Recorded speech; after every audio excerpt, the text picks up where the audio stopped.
Bismillahirrahmanirrahim. Assalamu alaikum. Welcome back to Irtisam's Biology. Dear students, today I'm going to teach you our next chapter, that is chapter number 25th, ecosystem.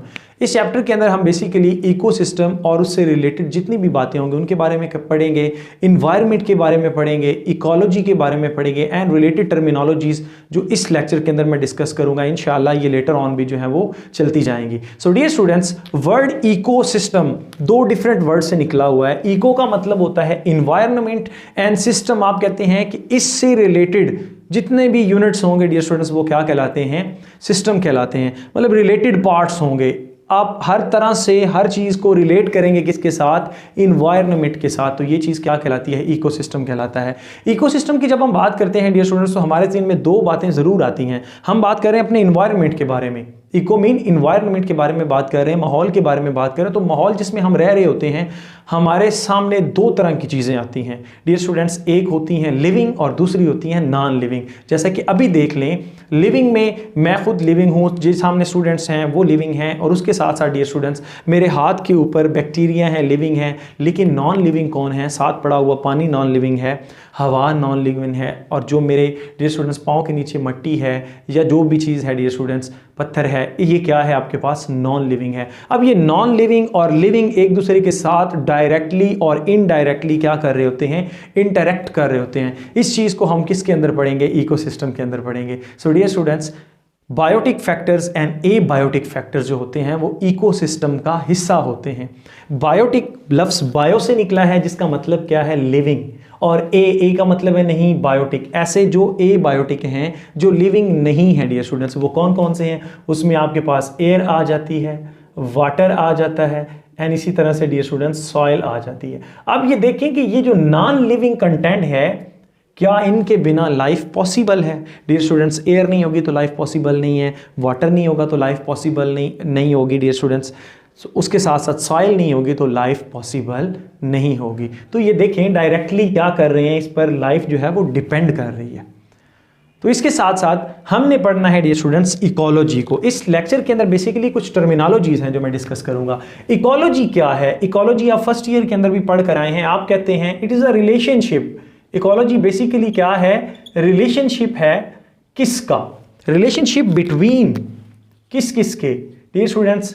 Biotic and as well as abiotic. आप कहते हैं कि living का environment के साथ, मतलब between organisms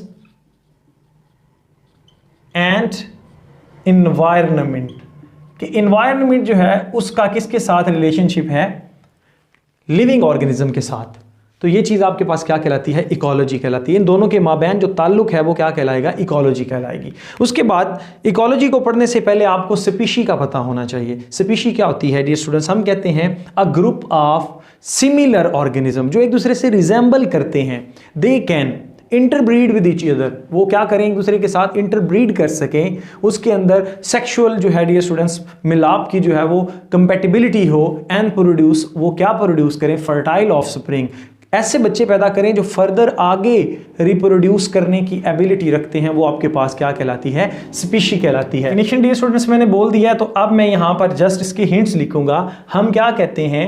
same organism. Species क्या है? सेम ऑर्गेनिजम्स होते हैं जो क्या कर सकते हैं? Which can freely interbreed. जो इंटरब्रीड कर सकें. कैसे? भला फ्रीली इंटरब्रीड, और क्या करें? प्रोड्यूस करें फर्टाइल ऑफस्प्रिंग. और डियर स्टूडेंट्स प्रोड्यूस करें फर्टाइल ऑफस्प्रिंग, यानी कि अपने जैसे बावर बच्चे पैदा करें. ये आपके पास क्या कहलाती है? स्पीशी कहलाती है. अब डियर स्टूडेंट्स पॉपुलेशन की अगर हम बात करते हैं तो पॉपुलेशन क्या है?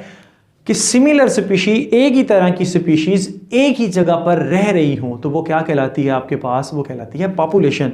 या आप सिंगल टाइम में same species at same time and place, एक जगह पर, सेम जगह पर और सेम प्लेस पर जब आप एक ही जगह से ऑर्गेनिजम्स को स्टडी करते हैं वो आपके पास क्या कहलाती है? पॉपुलेशन कहलाती है. फॉर एग्जांपल इस रूम में 25 या 30 ह्यूमंस हैं, तो ये 25-30 ह्यूमंस की क्या है? पॉपुलेशन है. अब देखिए इसमें जो एक मेन बात है वो मैंने आपको बतानी है कि हैबिटेट क्या है. हैबिटेट भी बोलते हैं, हैबिटाट भी बोलते हैं डियर स्टूडेंट्स. हैबिटाट मैं आपसे बात की है कि एक ही जगह पर रह रहे हों, तो दूसरे लफ्ज़ों में हैबिटाट आपके पास क्या होगा? It's a physical location. जिस जगह पर एक स्पीशी पाई जाए वो उसकी क्या कहलाती है? फिजिकल लोकेशन कहलाती है, वो उसका हैबिटाट कहलाता है या हैबिटेट कहलाता है। कुछ ऑर्गेनिज्म सहरा के अंदर हैं तो उनका हैबिटाट जो है वो डेजर्ट है, कुछ वाटर के अंदर है तो उनका हैबिटाट वाटर है, कुछ डियर स्टूडेंट्स एयर के अंदर है तो उनका हैबिटाट क्या है?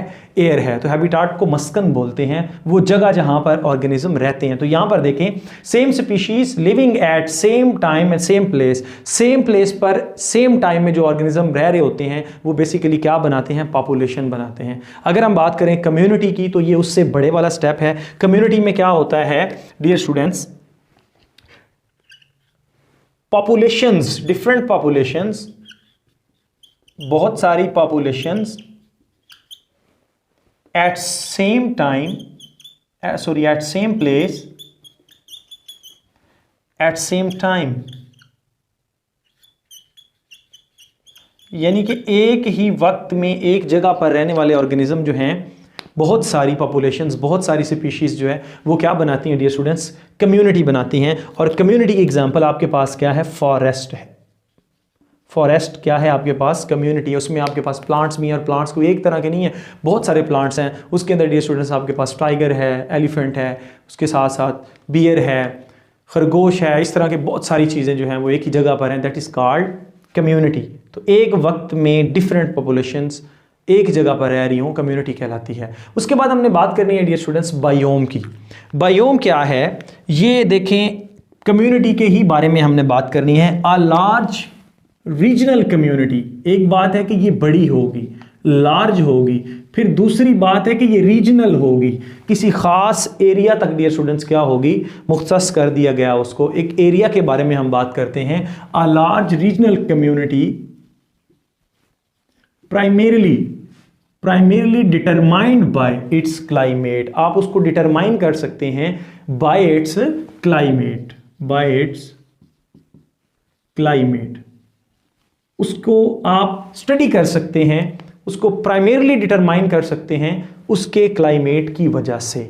फॉर एग्जांपल, जो हमारा एशिया का क्लाइमेट है, या उसमें से भी अगर हम सब कॉन्टिनेंट की बात करते हैं, ये जो क्लाइमेट है यहाँ पर लोगों का रंग गंदमी है, लेकिन एज़ कम्पेयर टू अमेरिकन, वहाँ पर आप देखें कि अमेरिकन जो हैं वो आपके पास, वहाँ पे आपको रेड पीपल भी मिलेंगे, वहाँ पे आपको वाइट पीपल भी मिलेंगे, वहाँ पे आपको ब्लैक पीपल भी मिलेंगे। अब बेसिकली अमेरिकन क्या है कि बहुत सारी बाहर से आई हुई अक़वाम वहाँ पर इकट्ठी हुई हैं। लेकिन जब आप किसी खास रीजन की बात करेंगे, सब कॉन्टिनेंट की बात करेंगे तो यहाँ के लोग गंदमी होंगे। आप रशिया की बात करेंगे तो वहाँ के लोग और तरह से होंगे। आप जर्मन की बात, यूरोप की करेंगे तो उनकी आंखें ज़्यादा नीली और गोरी रंगत के होंगे डियर स्टूडेंट्स। अब वहाँ पर देखिए, चाइनीज़ की बात कर देखिए, आप अपने किसी इलाके को देख लें, किसी दूसरे मुल्क को देख लें, आप उसका बंदा देख के पहचान सकते हैं कि ये चाइनीज़ है, ये रशियन है, ये पाकिस्तानी है, या ये एशियन है, या ये यूरोपियन है, या ये अमेरिकन है।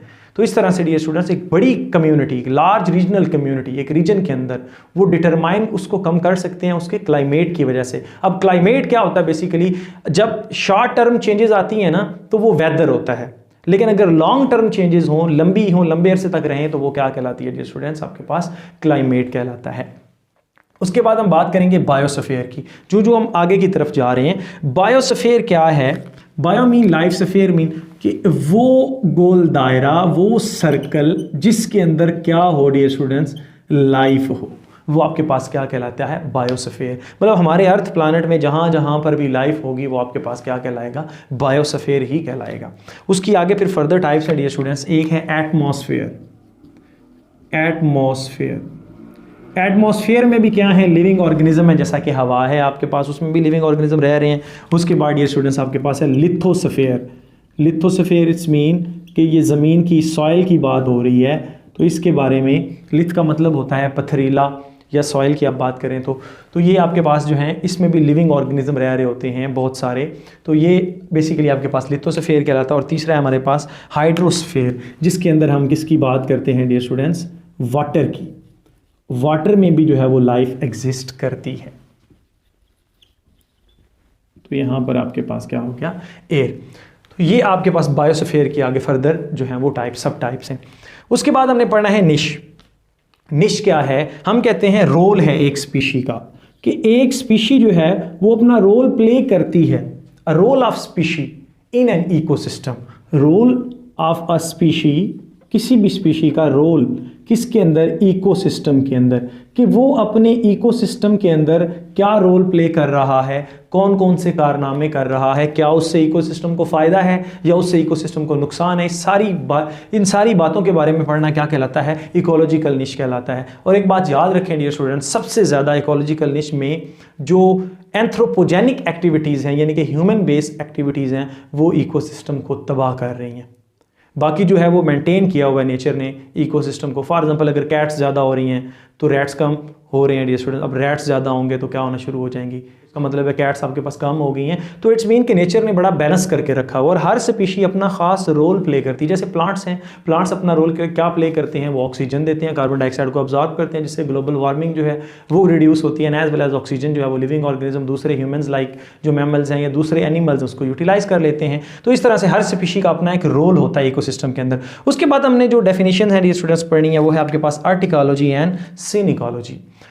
अब इसको मैं, ये बेसिकली पेपर में पूछी जाने वाली दो शार्ट क्वेश्चन हैं और सम टाइम इन दोनों में डिफरेंस भी आ जाता है और बड़े इंपॉर्टेंट है। निच भी पूछा जाता है, बायोम भी पूछा जाता है, निच और बायोम के अंदर डिफरेंस जो है वो पूछा जाता है। तो यहाँ पर बच्चे भूल जाते हैं, तो एक बात याद रखें, मैंने एक की बनाई हुई है, ए फॉर आर्टिकोलॉजी और ए फॉर एक, ठीक है, एस फॉर सिनिकोलॉजी, एस फॉर सारी।